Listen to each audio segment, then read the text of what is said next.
দরজা খুলে মিম আর আমি ভিতরে প্রবেশ করতেই দেখতে পেলাম মিমের বাবা মেঝেতে পড়ে আছে। তা দেখে মিম এক দূরে তার বাবার কাছে গেল আর হাউমাউ করে কান্না করে দিয়ে বলতে লাগলো, বাবা কি হয়েছে তোমার? বাবা কথা বলো। কিন্তু তিনি কোনো কথা বলছে না। আমি লক্ষ্য করলাম মেঝেতে পুরোটা লাল হয়ে আছে। আমার আর বুঝার বাকি রইল না। আমি তাড়াতাড়ি পকেট থেকে ফোনটা বের করলাম আর রাইহানকে একটা কল করলাম। অপর পাশ থেকে রাইহান ফোনটা রিসিভ করে বলতে লাগলো, হ্যালো স্যার, কিছু কি সমস্যা হয়েছে? আমি বললাম, তুমি তাড়াতাড়ি মিমেদের বাসায় আসো। রাইহান বলল, কি হয়েছে স্যার? এত রাতে আপনি মিমেদের বাসায় আসার কথা বলছেন, কোনো কি সমস্যা হয়েছে? তখন আমি তাকে সবকিছু খুলে বললাম। তখন সে বলল, আচ্ছা স্যার, আপনি অপেক্ষা করেন, আমি আসছি। আমি আর দাঁড়িয়ে থাকলাম না, মিমের পাশে গেলাম আর তাকে বললাম, তুমি চিন্তা করো না, রাইহান গাড়ি নিয়ে আসছে, আমরা এখনই তাকে হাসপাতালে নিয়ে যাব। মিম বলল, স্বামী দেখো না, বাবা কথা বলছে না, বাবার কি হয়েছে? আমি বললাম, কিছু হয়নি, তুমি এত ভেঙে পড়ো না তো, ডাক্তারের কাছে নিয়ে গেলে সবকিছু ঠিক হয়ে যাবে। মিম যেন পাগল হয়ে যাচ্ছে। কেন হবে না? একমাত্র তার বাবা ছাড়া যে তার আপন কেউ নাই, তার বাবাই যে তার মা। ছোটবেলা থেকে তাকে কুলে পিঠে করে মানুষের মতো মানুষ করছে, কখনো মায়ের অভাবটা বুঝতে দেয়নি। আজকে সেই বাবার এত করুণ পরিণতি কোন মেয়ে সহ্য করবে? প্রায় 10 থেকে 12 মিনিট পর রাইহান গাড়ি নিয়ে এসে হরেন বাজাচ্ছে আর আমাকে কল করলো, স্যার আমি এসে গেছি। আমি বললাম, তুমি তাড়াতাড়ি উপরে আসো, কারণ আমি একা উনাকে বের করতে পারবো না। রাইহান বলল, আচ্ছা আমি আসছি। তারপর রাইহান, দারোয়ান আর আমি মিলে তাকে গাড়িতে তুললাম আর সোজা নিয়ে গেলাম হাসপাতালে।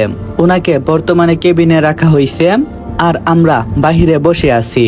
সবাই চিন্তা করছে কি না কি হবে, কিন্তু আমার মাথায় শুধু একটাই চিন্তা ঘুরপাক খাচ্ছে বারবার, সেটা হলো মিথিলার কথা। মিথিলা যে বলল সে কখনো মা হতে পারবে না, তাহলে সে আমাকে কেন হাসপাতালে বলেছিল সে প্রেগনেন্ট, সে মা হতে চলছে? তাহলে কি সে আমার কাছে মিথ্যা কথা বলছিল? তোর এসব কি ভাবছি, আর এসব নিয়ে মাথা ঘামাবো না, ওটা ওর বিষয়, একান্তই ওদের। অন্যদিকে মিথিলা গিয়ে আমার বাবা মাকে সব সত্যি খুলে বলে। এটা শুনে মিথিলার বাবা ওকে ঠাস করে একটা থাপ্পড় মারে আর বলে, তোর জন্য এই সংসার আজকে তছনছ হয়ে গেছে, তোর জন্য আমি হারিয়েছি আমার আদরের ভাইপুকে, তোকে আমি কখনো ক্ষমা করব না, তুই আমার মেয়ে হতে পারিস না। মিথিলা হাউমাউ করে কান্না করছিল আর বলেছিল, আমার ভুল হয়ে গেছে, আমাকে ক্ষমা করে দেন। তোকে কেন আমরা ক্ষমা করব? তোকে যেদিন সাইমন নিজে ক্ষমা করবে সেদিন তুই ক্ষমা পাবি, তার আগে না। সবার মাথায় যেন আকাশ ভেঙে পড়ছে। এই কি করলাম আমরা? নির্দোষ একটা ছেলেকে বাসা থেকে বের করে দিলাম, তাও আবার জেল খাটালাম। জানি না ও কেমন আছে, ও কি এখনো জেলে আছে নাকি ও জেল থেকে ছাড়া পেয়ে গেছে। আমাকে কালকে সকালে গিয়ে একটু পুলিশ স্টেশনে খবর নিতে হবে সাইমন কেমন আছে। বাবা এসব মনে মনে ভাবছে আর এদিকে আমরা বসে আছি, অপেক্ষা করছি ডাক্তারের জন্য। কিছুক্ষণ সময় যেতেই ডাক্তার বের হয়ে আসলো আর আমাকে উদ্দেশ্য করে বললাম, আপনি কি মিস্টার সামি? তখন আমি বললাম, হ্যাঁ আমি সামি। কেন, কোনো কি সমস্যা হয়েছে? তখন ডাক্তার বলল, আসলে উনাকে এখানে চিকিৎসা করা যাবে না, আপনারা অতি তাড়াতাড়ি উনাকে সিঙ্গাপুর পাঠানোর ব্যবস্থা করেন। আমি বললাম, আচ্ছা ঠিক আছে। তখন আমি মিমকে বললাম, মিম তোমাকে কয়েকদিনের জন্য বাহিরে যেতে হবে। মিম বলল, কোথায় যেতে হবে? আমি বললাম, সিঙ্গাপুর, তাও আঙ্কেলের সাথে। মিম বলল, কেন তুমি যাবে না? আমি বললাম, দেখো আঙ্কেলের সমস্ত কিছুর দায়িত্ব এখন আমার কাঁধে, তুমি তো সবকিছুই জানো। মিম বলল, আচ্ছা ঠিক আছে, তুমি এদিকটা দেখে রাখো, আমি আব্বুকে নিয়ে যাব, আমার আব্বু কিছু হবে না তো? আমি বললাম, না তুমি ওনার সাথে থাকিও, কোনো কিছুই হবে না। মিম বলল, আমার না খুব ভয় করছে। আমি বললাম, পাগল মেয়ে, এত ভয় কেন? কিছু হবে না, তুমি আল্লাহর প্রতি ভরসা রাখো। আল্লাহ কখনো তার বান্দাকে নিরাশ করে না, যদি তার প্রতি তোমার শ্রদ্ধা আর বিশ্বাসটা অটুট থাকে। যে বাবা সেই কাজ। রাইহানকে বললাম, রাইহান টিকিটের ব্যবস্থা করো সিঙ্গাপুরের। রাইহান বলল, সেটা কোনো ব্যাপার না, আমি ট্রাভেলসে খবর নিচ্ছি, কালকে সকালের মধ্যে জানাবো। আমি বললাম, আচ্ছা। আজকে রাত্রে আমরা হাসপাতালে কাটিয়ে দিলাম। পরের দিন সকালবেলা নাস্তা করছি সবাই একসাথে। আর একটা কথা, মিমের বাবার জ্ঞান ফিরেছে, তিনি মোটামুটি কিছুটা সুস্থ, কিন্তু জীবনের ঝুঁকি নেওয়া তো ঠিক না, তাই তাকে সিঙ্গাপুরে পাঠানো হবে। তাকে বলা হয়েছিল, তিনি কিছুতেই রাজি হচ্ছিল না। তখন আমি বললাম, যদি আমাকে আপনার ছেলে মনে করেন তাহলে আপনি কখনো না করবেন না, এটা আমার শেষ কথা। এই বলে যেই না চলে আসতে যাব, তখন তিনি আমার হাত ধরে বলল, বাবা তুমি ব্যবস্থা করো, আমি আমার নাতিপতির মুখ না দেখে মরছি না। এই কথা বলে তিনি একটা হাসি দিল। আমি তখন মিমের চোখের দিকে তাকালাম, দেখলাম মিম হয়তো কান্না করে দেবে। মিম কি তাকে ঠকিয়ে ভালো কাজ করলো, নাকি তার জীবন নিয়ে খেলা করছে, সেটা নিয়েই সে ভাবছে। কিছুক্ষণ পর রায়হান আসলো আর আমাদেরকে উদ্দেশ্য করে বলল, টিকিট কাটা হয়েছে, আজকে সন্ধ্যায় ফ্লাইট। আমি বললাম আচ্ছা ঠিক আছে। আর অফিসের কি অবস্থা, অফিসের খোঁজ খবর নিয়েছিলাম? রায়হান বলল, হ্যাঁ আমি অফিস থেকে ঘুরে এসেছি, সবকিছুই ঠিক আছে, আপনি চিন্তা করবেন না, কাল থেকে আপনি অফিসে গেলে অনেকটাই ভালো হয়। আমি বললাম আচ্ছা ঠিক আছে, তুমি চিন্তা করো না, আর ওনাদের সবকিছু তুমি রেডি করে দাও। রায়হান বলল, আচ্ছা ঠিক আছে, আমি সবকিছু দেখছি, আপনি চিন্তা করবেন না। আসসালামু আলাইকুম এভরিওয়ান। আইডিতে তেমন লাইক ভিউ আসছে না, আমি চাই আপনারা যদি ভিডিওটা টিকটক থেকে দেখে থাকেন অবশ্যই এই ভিডিওতে 3 থেকে 4 হাজার প্লাস কপি লিঙ্ক করে দেবেন। আর আপনারা যদি ভিডিওটা ইউটিউব থেকে দেখে থাকেন তাহলে এই ভিডিওতে আপনারা 100 প্লাস কমেন্ট করবেন। আর যদি সেটা করেন তাহলে গল্প লেখার আর গল্প রেকর্ড করার ইন্টারেস্টটা আমার অনেকটাই বেড়ে যাবে। তো এবার গল্পটা আমরা কন্টিনিউ করি। ওইদিকে আব্বু সকালবেলা ঘুম থেকে উঠে রওনা হই পুলিশ স্টেশনে। সেখানে গিয়ে দরজায় দাঁড়িয়ে বলল, আমি কি আসবো? ফাহিম বলল, আরে আঙ্কেল যে, আসেন ভিতরে আসেন। ফাহিমের মুখ থেকে আঙ্কেল শব্দটা শুনে উনি অনেকটাই থমকে গেল আর বলল, আমি তোমার আঙ্কেল মানে? তখন ফাহিম বলল, এ কি বলে ফেললাম আমি, আসলে তেমন কোনো কিছুই না। তখন আব্বু বলল, মনে হচ্ছে আপনি আমার কাছ থেকে কিছু লুকাচ্ছেন, আমাকে সত্যিটা খুলে বলেন প্লিজ, আমার ছেলে কোথায়? তখন ফাহিম একটা অট্ট হাসি দিয়ে বলতে লাগলো, আপনার ছেলেকে? তখন আব্বু বলল, কেন সাইমন? তখন ফাহিম বলল, আপনি তো সাইমনকে নিজের ছেলে হিসাবে মানেন না, তাহলে কেন বলছেন যে সাইমন আপনার ছেলে? ওকে না আপনি ত্যায্য পুত্র করে দিয়েছেন? তখন আব্বু বলল, দেখো বাবা, ভুলটা আমারই ছিল। তখন A to Z সবকিছু আব্বু ফাহিমকে খুলে বলল।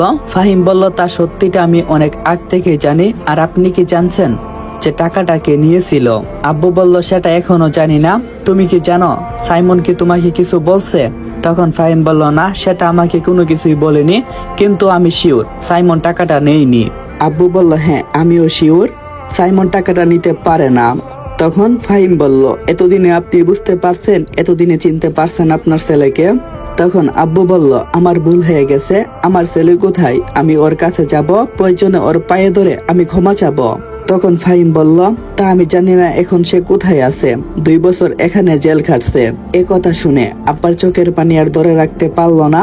তার নিজের আদরের ছেলে যে কতটা কষ্ট পাইছে তা সেটা উপলব্ধি করতে পারলো। আরেকটা কথা গাইস, ভুল ত্রুটি হলে অবশ্যই ক্ষমার দৃষ্টিতে দেখবেন। জানি না গল্পটা কেমন হইতাছে, আপনারা কমেন্ট করলেই বুঝতে পারবো যে গল্পটা কেমন। সো এবার গল্পটা আমরা এনজয় করি। সো চলো গল্পের জগতে আমরা হারিয়ে যাই। তখন ফাহিমকে উদ্দেশ্য করে আব্বু বলল, তুমি একটু খুঁজে দেখবা আমার ছেলে কোথায়? ফাহিম বলল, আমি সর্বোচ্চটা দিয়ে চেষ্টা করব, এখন আপনি আসতে পারেন, আমি একটু বাহিরে যাব। আব্বু বলল, আচ্ছা ঠিক আছে। এই বলে আব্বু চলে গেল। ফাহিম তখন মনে মনে ভাবছে সে কি করবে, আমাকে কল করবে? তখন সে আমাকে কল করলো আর বলল, সাইমন কেমন আছিস? আমি বললাম, সাইমন নামে আমি কাউকে চিনি না, তুই আমাকে সামি বলে ডাকতে পারিস। ফাহিম বলল, আচ্ছা, তো সামি কেমন আছিস? আমি বললাম, হ্যাঁ আল্লাহর রহমতে অনেকটাই ভালো আছি। তারপর ফাহিম যে কথা বলল তা শুনে আমি অনেকটাই অবাক হলাম। অবাকের পর আরো অবাক, কারণ আপনারা হয়তো জানেন কিন্তু আমি তো জানি না যে আব্বু সেখানে আসছিল আর আমার ব্যাপারে খোঁজখবর নিয়েছিল। ফাহিম বলল, তোর আব্বু আজকে আসছিল? আমি বললাম, কি বলস? ফাহিম বলল, হ্যাঁ, তোর বিষয়ে খোঁজখবর নিয়ে গেল আর উনি অনেকটাই ভেঙে পড়ছে আর কান্নাও করছে। আমি বললাম, হয়তো টাকার জন্য কান্না করছে। আর হ্যাঁ, কালকে তোর অ্যাকাউন্টে 12 লাখ টাকা ট্রান্সফার হয়ে যাবে, তুই চিন্তা করিস না। ফাহিম বলল, এত টাকা তুই কোথায় পাইছস? আমি বললাম, একদিন সময় করে সবকিছু খুলে বলবো। তো ফাহিম বললাম, তাহলে এখন তুই কোথায় আছিস? আমি বললাম, চট্টগ্রাম। আর এ কথা যদি কেউ না জানে? ফাহিম বলল, চিন্তা করবি না, কেউ জানতে পারবে না। সামি বলল, আচ্ছা ঠিক আছে, আমি কল রাখি, একটু বিজি আছি। এখন বর্তমানে আমি কোথায় আছি তাহলে আপনাদেরকে বলি। বর্তমানে নিজের বাসায় আছি, মানে মিমদের বাসায়। মিম তার আব্বু আর ওর জামা কাপড়গুলো ব্যাগের মধ্যে পড়ছে আর আমাকে উদ্দেশ্য করে বলল, সামি। আমি বললাম, হ্যাঁ বললাম। মিম বলল, আচ্ছা আমরা কি কাজটা ঠিক করছি? আমি বললাম কি কাজ? মিম বলল আব্বুর সাথে যে অভিনয় করছি এটা কি ঠিক হচ্ছে? আমি বললাম না, কিন্তু এখন আমরা কি করতে পারি? তোমার ওই আশিক তো এখনো আসলো না। মিম বলল আমি ওইখান থেকে আসব আর ওর সাথে সাপ সাপ কথা বলবো, আর যদি তার কাছ থেকে কোনো উত্তর না পাই তাহলে। আমি বললাম তাহলে কি? মিম বলল তুমি যেটা বুঝতে পারছো সেটাই। আমি বললাম আচ্ছা তোমার ইচ্ছা, আমার কোনো আপত্তি নেই। তখন মিম বলল সত্যি একটা কথা বলবো? আমি বললাম হ্যাঁ বলো। মিম বলল আমি জানি না কথাটা কি করে বলবো, কিন্তু আমি তোমাকে ভালোবেসে ফেলছি। সেটা শুনে আমি হা হয়ে ওর দিকে তাকিয়ে থাকলাম আর বললাম কি বলছো? তুমি কি পাগল হয়ে গেছো? মিম বলল আমি জানি না, কিন্তু এটা মনের কথা তাই তোমাকে বললাম। আমি বললাম আচ্ছা ঠিক আছে। মিম বলল কি ঠিক আছে? আমি বললাম জানি না। মিম বলল একটা কথা বলবো? আমি বললাম কি আবার কথা, বলো সেটা। মিম বলল আমি তোমাকে হাক করতে চাই। আমি উত্তর দিচ্ছি না। মিম বলল কি হলো, উত্তর দিচ্ছ না কেন? তার মানে তুমি আমার কথা রাখবে না? আমি বললাম আচ্ছা ঠিক আছে করতে পারো। এই বলে মিম আমাকে হাক করলো আর আমার গালে এলোপেতারি কিস করতে লাগলো আর কান্না করে দিল। আমি বললাম মিম এটা তো কথা ছিল না, তুমি তো বললা হাক করবা, কিস করলা কেন? মিম বলল আমি জানি না, আমার ইচ্ছে করছে তাই করছে। আমি বললাম আমার কি ইচ্ছে নেই? মিম বলল সেটা আবার কি ইচ্ছে? আমি বললাম আমার বউকে আদর করার। মিম বলল ভারী দুষ্ট হইছো তুমি। আমি বললাম দুষ্টামির কি দেখলাম? এই বলে আর কি বাকি কাজটা শেষ। মিম বলল এই ছাড়ো লেট হয়ে যাচ্ছে তো, আব্বু আবার কি ভাববে? আমি বললাম ভাবতে তো তোমার আব্বুকে, উনি না বলল নাতিপতির মুখ দেখবে, সেটার ব্যবস্থা করছি, উনি যাতে চিন্তা না করে। মিম বলল এটা কিন্তু ঠিক হচ্ছে না। আমি বললাম একদম চুপ, কোনো কথা বলবি না। তারপর কি নিজের জুড়ে সবকিছুই নিজের দখলে নিয়ে নিলাম। আর একটু পর মিম বলল আচ্ছা আমি চলে যাব এখন, অনেক তো সময় হয়েছে। আমি বললাম গোসল কর আগে তারপর যা। মিম বলল এই তুই তোকারি করবি না, একদম মাইরালামো। আমি বললাম বাহ, তুমি যে তুই তাকারি করো ওই সময় কি? মিম বলল আমি আগে না, তুমি বলছো। আমি বললাম তুমি ঝগড়াও করতে পারো? মিম বলল হ্যাঁ পারি তো, আমার সাথে ঝগড়া করে তুমি পারবে না। আমি বললাম আচ্ছা ঠিক আছে, এবার লক্ষ্মী মেয়ের মতো গোসল করে আসো। তখন মিম বলল তুমি যাবে না? আমি বললাম আমি যদি তোমার সাথে যাই তাহলে আবারও। মিম বলল বাবারে তোমাকে যেতে হবে না, আমি যাচ্ছি। তারপর মিম গোসল করে আসলাম, দেওয়ালে পরে আমার সামনে, লজ্জায় যেন আমি মাথা নিচু করে আছি। মিম বলল কি হলো, সামনের দিকে তাকাচ্ছ না কেন? আমি বললাম তুমি তাড়াতাড়ি কাপড় পরে নাও। তখন মিম বলল হ্যাঁ হইছে, আর নাকামি করতে হবে না, সবকিছু তো দেখেই ফেলছো। আমি বললাম এই আমাদের গল্প কিন্তু বাচ্চারাও শুনে, তুমি এসব কি বলো? মিম বলল যারা ছোট বাচ্চা আছো তারা কিন্তু গল্পটা দেখো না, আর দেখা থাকলেও সরি। আমি বললাম হইছে হইছে, আর পাকনামি করতে হবে না, তাড়াতাড়ি যাও, সেই কখন থেকে তোমার আব্বু বসে আছে। তারপর মিম রেডি হয়ে চলে গেল। আমি গোসল করলাম আর ফ্রেশ হয়ে নিচে আসলাম। এসে দেখি তারা দুইজনে সোফায় বসে বসে আড্ডা দিচ্ছে। আমি গিয়ে বলতে লাগলাম আপনাদের কি আড্ডা দেওয়া হয়েছে? বাহিরে গাড়ি অপেক্ষা করছে, তাড়াতাড়ি আসুন, 4টা বাজে ফ্লাইট। তখন তারা বলল আচ্ছা ঠিক আছে, সেই কখন থেকে আপনার জন্য অপেক্ষা করছি স্যার, আপনি সেই কখন গেলেন, এখন আসলেন? আমি বললাম আমি তো স্যার মানুষ, তাই একটু বিজি ছিলাম। মিম বলল হইছে, আর পাকনামি করতে হবে না। ওইদিকে মিমের আব্বু এসব দেখছে আর মিটি মিটি হাসছে।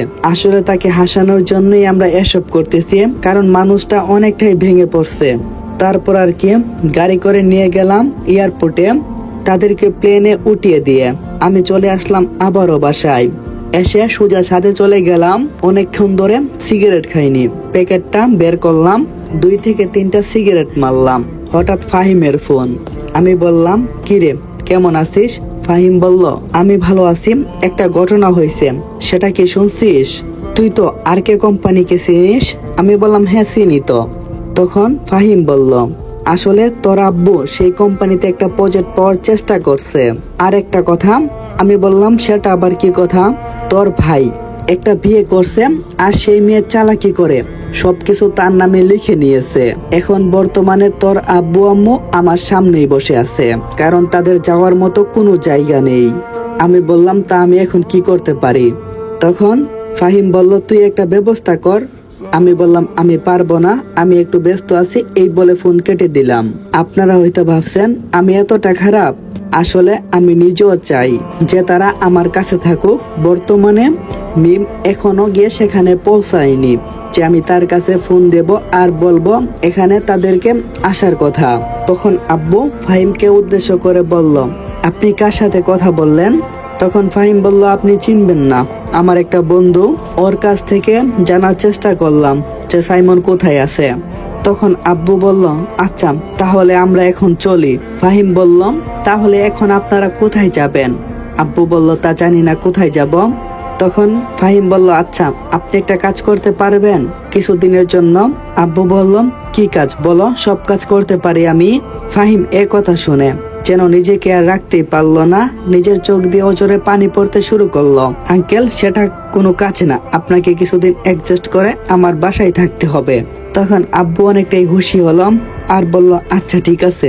তারপর আব্বু আমার চাচা আর মিথিলা আর আম্মু আর আমার ছোট ভাইকে ফাহিমের বাসায় নিয়ে গেল আর সেখানে ছোট্ট একটা রুম দেখিয়ে দিয়ে বলল, এখন থেকে আপনারা এখানেই থাকবেন। তারা বলল, আচ্ছা ঠিক আছে।